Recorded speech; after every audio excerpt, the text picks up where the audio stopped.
दोपहर का टाइम खाना खा के मैं बैठा था। जी लगभग 150 टू 2 का बीच में होगा लगभग।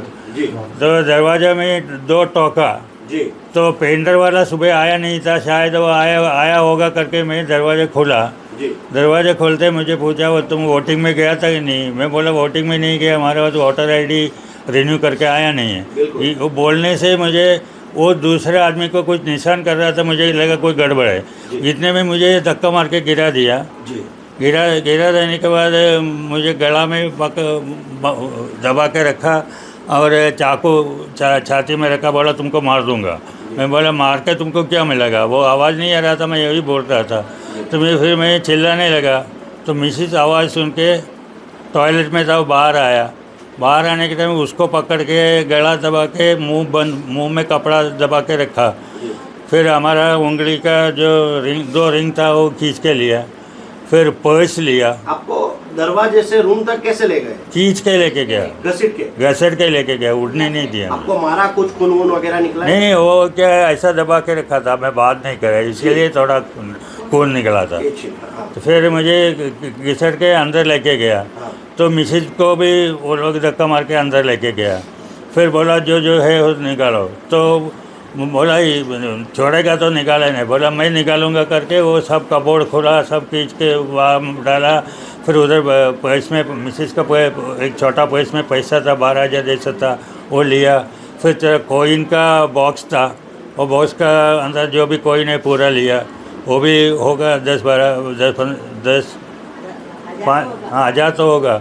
फिर बाद में वो ढूंढते ढूंढते कुछ चाबी मिला। वो चाबी जिसका है उसको नहीं मालूम, लेकिन वो चाबी SBI लॉकर का था, वो भी लेके गया। और हमको दोनों को क्या क्या चीज ले गए? दोनों का हमारा 2 रिंग, इसका 3 रिंग ना, 2 रिंग और उसका 2 चेन। हाँ, बंगड़ी 6 था, 7 था। वो सब लेके गए? सब लेके गया। और फिर आपको रूम में ही बंद कर दिया? हमको दोनों को रूम में बंद किया। और फ़ोन भी नहीं था, तो किसको फ़ोन कर नहीं सकता है। फोन भी ले गए? हाँ, फ़ोन भी लेके गया। फिर आप बाहर कैसे आए? बाहर आने के लिए हम उधर का खिड़की खोल के खिड़की में ठोका, बहुत बार ठोके। किनीरा को बुलाया पीछे। किनीरा ने फिर निराली को बुलाया। फिर इतने सब लोग एक एक करके जान के बचाने आया। આજે બપોરે 2 વાગે સંતોષીનગર સોસાયટીમાં TP રાધારમણ કરીને એક વડીલ રહે છે, એ પતિ પત્ની જ રહે છે. તો એમના ત્યાં 2 વ્યક્તિઓ આવ્યા અને બારણું ખોલાવ્યું કે ભાઈ તમે વોટ આપીને આવ્યા કે નહીં, એની તપાસ માટે આવેલા છે. વોટિંગ તો ગઈકાલે હતો અને આજે એ લોકો આવ્યા. તો વડીલે એવું કીધું કે ના અમે ભાઈ અમારો વોટિંગ કાર્ડ નથી બન્યું એટલે વોટ આપ્યો નથી. તો એ લોકો એક બીજો ભાઈને બોલાવ્યો ને એમ કરીને અંદર એ લોકો ઘૂસ્યા અને વડીલને અંદર ખેંચી ને અંદર એમના બેડરૂમમાં લઈ ગયા. બેડરૂમમાં લઈ ગયા પછી ખેંચીને લઈ ગયા. એમના છાતી ઉપર ચક્કુ બી મૂક્યું કે ભાઈ જે હોય એમને આપી દો. તો એમના મિસિસને હાથની બંગડીઓ, વીંટીઓ, આ બધું અને રોકડ રકમ આ લોકો લઈ ગયેલા છે. તો હું આજ વિસ્તારના અને વડોદરા મહાનગરના બી નાગરિકોને એક અપીલ કરવા માગું કે વડીલો જે રહેતા હોય છે એમના કે સમજી લો બપોરે અત્યારે ગરમીનો ટાઈમ છે, બધા ઘરની અંદર હોતા હોય છે.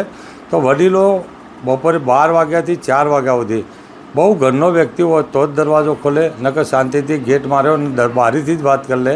મારી એક વિનંતી છે, કેમ કે બપોરના ટાઈમે કોઈ લોકો બહાર હોતા નથી, તો આવા કેસ બનતા હોય છે.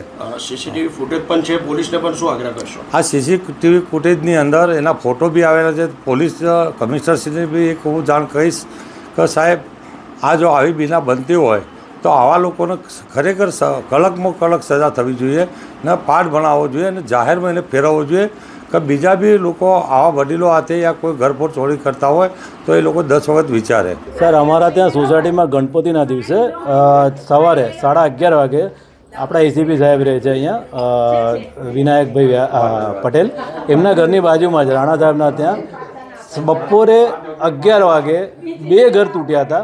એની પણ કમ્પ્લેન્ટ કરી છે. સામે મહાદેવનગર છે, એમાં ગેટ રાતના કટિંગ કરીને લઈ ગયા છે એની પણ કમ્પ્લેન કરી છે. અમારા સોસાયટી મનીષ એપાર્ટમેન્ટમાં ફ્લેટમાં 2 ચોરી થઈ છે.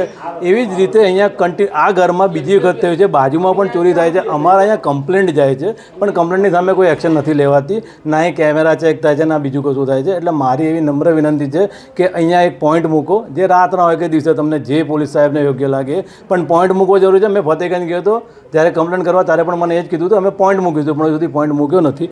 એટલે મહેરબાની કરીને પોઈન્ટ મૂકવા નમ્ર વિનંતી કમિશનર સાહેબ. આ જે બનાવ બન્યો છે એમાં કદાચ આ લોકો રોકડ રકમ કે પછી ગોલ્ડ ના આપતા તો આપ માનો છો કે મર્ડર પણ થઈ જાય? 100%. એ જે રીતે ઈરાદાથી આવ્યા હતા, ચાકુ લઈને આવ્યા હતા, એનો શું મતલબ થાય? આજે આ ઉંમરવાળા છે, આમને ડર લાગ્યો, એમને એટેક આવ્યો, કશું પણ થઈ શકતું હતું. એટલે આ જે ઘટના છે એ દર્દનીય જ છે. તે સોસાયટીના મારા બધા જ સંતોષનગરના હરેક ઘરોને મહેરબાની કરીને અજાણ્યા વ્યક્તિ માટે ઘર ના ખોલો, એની મારી નમ્ર વિનંતી છે. અને જેવી રીતે ભાણજીભાઈને ફોન કરતા જ ભાણજીભાઈ આવી ગયા અહીંયા, અને એમણે જે રીતે કીધું એ વડોદરા શહેરના દરેક વ્યક્તિને એવું છે, વડીલોને એવું છે કે ઘરના દરવાજા ઓળખાણ વગર ના ખોલો, એની વિનંતી.